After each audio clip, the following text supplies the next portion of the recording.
To say I'm a people pleaser is probably an understatement. In college, I once let a lesbian fuck me with a strap-on because her girlfriend was studying in Prague for the semester and she was lonely but didn't want to cheat. As a gay man, I didn't count. My ass was literally a loophole.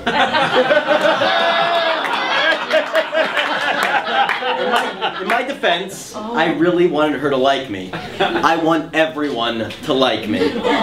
Suffice to say, my intense desire to people please can land me in some pretty uncomfortable situations. And when you combine this with the fact that I'm naturally a very nervous person, the result is literally the personification of awkwardness.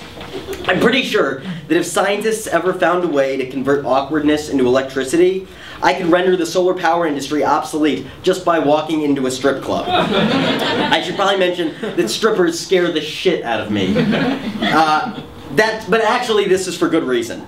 See, strippers with their aggressive attitudes, cartoonishly large breasts, and naked nether regions are the polar opposite of what I find attractive in a human being. And yet, a stripper's entire existence is predicated on the fact that they are supposed to be sexually attractive. And the inability of my mind to reconcile this fact with my body makes my experience of strippers a very nervous one. And yet, they are people. So, being a people pleaser, I desperately want them to like me. Of course, as a gay man, I'm also fully aware that this is a losing battle. But what kind of people pleaser am I if I don't at least try? To that end, I've developed a strategy for dealing with strippers. Yes, I know it's crazy, but it calms my anxiety. And you're probably also wondering why a gay man attends female strip clubs with such frequency that he feels the need to create a strategy for this sort of thing. Well, the answer is, I may be gay, but I have straight friends, and also none of your fucking business. Leave me alone. Okay, I'm sorry.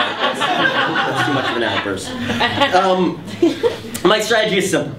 It consists of just two rules. One, never be alone. I find strength in numbers. And two, if somehow I do find myself alone in a strip club, it's happened a couple of times, I find the nearest stripper and I let her know that I'm gay as quickly as possible. My thinking is that if they know that I'm gay, they won't be offended when I don't accept their lap dance offer.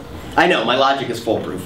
As you might imagine, this strategy has never worked. 100% of the time, it has ended awkwardly. The strippers don't think I'm nice or uncommonly considerate, they just think I'm a crazy person. In fact, all three are true.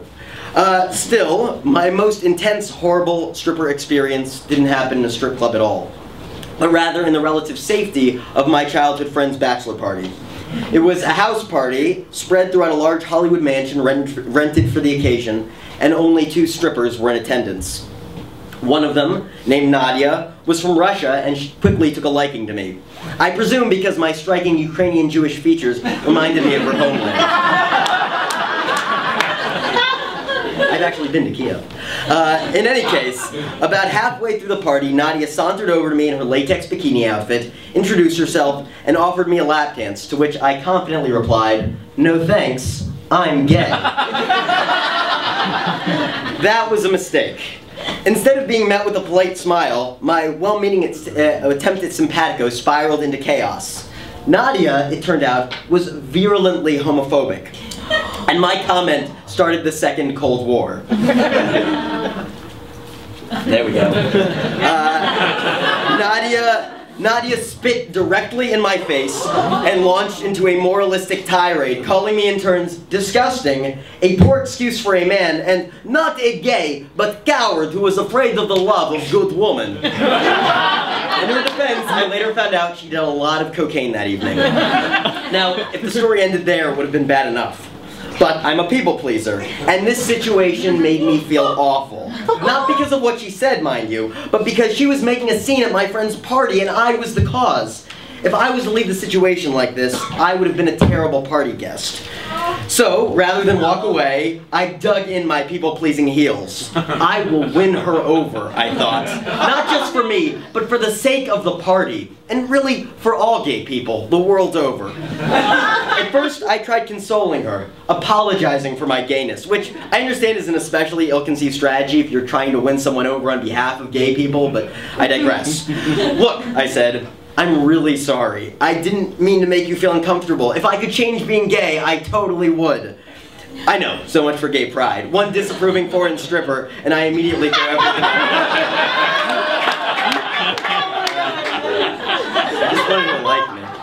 Nadia, for her part, wouldn't budge either. She told me I wasn't really sorry, and that any man would be lucky to fuck her, and oh, and by the way, did I know I was a monster? So I switched tactics. I decided to reason with her, because she was clearly such a rational human being. Look, Nadia, you're really beautiful and sexy, but the thing is, I'm physically incapable of getting aroused by a woman. It doesn't matter what they do, my dick just won't get hard. I can't even begin to describe how much I regret saying that last sentence. Nadia immediately charged me, pushed me against a wall, and placed her hand firmly on my crotch. I should mention now that this was a pool bachelor party, so at the time I was wearing board shorts, no shirt, and had no underwear on except for that mesh lining stuff. My point in all this is that there was very little fabric between my dick and her hand, and she was getting all up in there. I will make you hard, she said, as if channeling the villain from Rocky III while firmly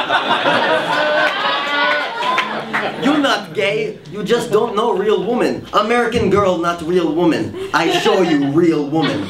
At this point, you're probably wondering why I didn't just push her off me and run away. My answer is, I don't know. I was frozen in fear, I guess. Maybe I was in shock. I really have no clue. I just kept rambling, asking her to stop and to please take her hand off me. I made sure to say please, it's good manners. But she wasn't taking no for an answer. And somehow it felt inappropriate to take her hand off by force. Again, I'm a people pleaser. So the unwanted hand job escalated. She eventually abandoned her outside the shorts approach and put her hand fully down my pants so that we were hand skin to dick skin in public. And I know all the straight guys in the audience are probably silently cursing me right now. She was really hot, actually. But you have to take my word that I'm just not equipped to have enjoyed this. So I just stood there, lightly tugging at her arm and politely asking her to stop. But my pleading only emboldened Nadia. She took it as a challenge. She closed her eyes, pressed against me, kissed my neck, and began whispering the homophobic Russian equivalent of sweet nothings in my ear. You like how I touch you, boy? Imagine my hand like tight pussy. And my personal favorite, you boy got big dick. You make my real woman pussy so hard, or so wet, excuse me.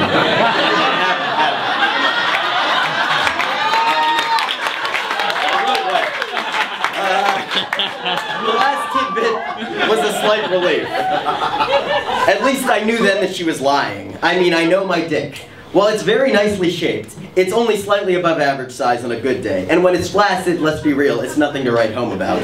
So at least this brought me back to reality. She wasn't a girl molesting me, she was just a homophobe trying to prove a point. But that's not what it felt like in the moment.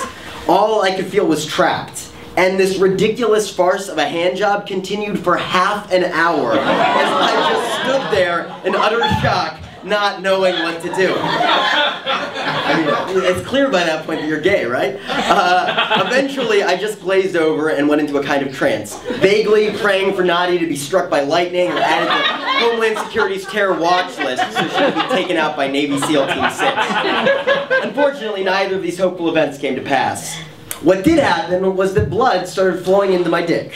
Because let's be real, no man, irrespective of sexuality, is immune to the effects of penis massage over such a protracted time span. I repeat, it was half an hour. Still, as much as I was not enjoying myself, I did get slightly hard. And Nadia took notice. Gripping my barely swollen dick, she crept up to my ear one last time. Oh yeah, boy, not so gay now. She kissed me on the cheek and walked away smiling. I died a little inside. I slowly put my shirt on and made my way through the house, hoping to make a quick exit. But I wouldn't be so lucky.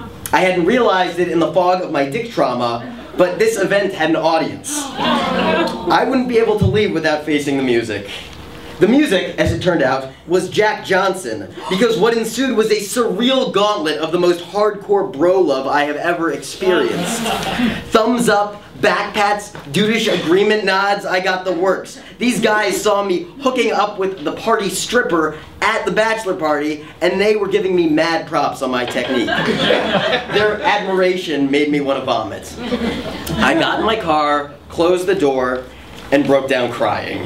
No, it was super sad. It was 20 minutes before I could stop. What's worse, the crying didn't feel like a release. It felt like punishment. My dick felt dirty to me. I never wanted to use it again. I was angry at myself for letting her do that. For letting her tell me how broken and disgusting I was, while her hand literally choked my dick. What the fuck was wrong with me? And then it clicked. On some level, I felt I deserved it. Because, for me at least, my drive to people please is just a nice way of saying I really have low self-esteem. When you feel like you have no intrinsic self-worth, pleasing other people can feel like a way to create value. Because here's the truth. Internalized homophobia is real. Even though I've been out for almost 7 years, I still have more pent-up gay shame than I know what to do with. And of course, it's not rational, and yet, there it is. That's what was going through my head as I cried in my car. But what happens next more than made up for it. My phone rang. It was my boyfriend. He wasn't able to come to the party because he was working. But seeing his name light up my phone made all those stupid, irrational shame feelings instantly lose their power. See, I love my boyfriend more than I thought I was capable of loving anything. Before him, I didn't realize that feelings this big were possible. And in fact, loving him is such a huge feeling that any shame that I have about myself becomes so small that it can barely even register. And as soon as I saw his name on my phone, I remembered that. And really, that's the answer. Just remember that love exists. Because shame and fear are going to happen. For instance, the reason I haven't mentioned my boyfriend's name yet is because it's also Michael. He is a glasses-wearing Jew named Michael. We're the grossest couple ever. Walking down the street is like holding hands with a mirror. How could I not be ashamed? But we're in love. And really, that's what matters. I don't have to care what anybody else thinks. So, I really hope you guys like my story. I mean, let me know if there's anything I can share.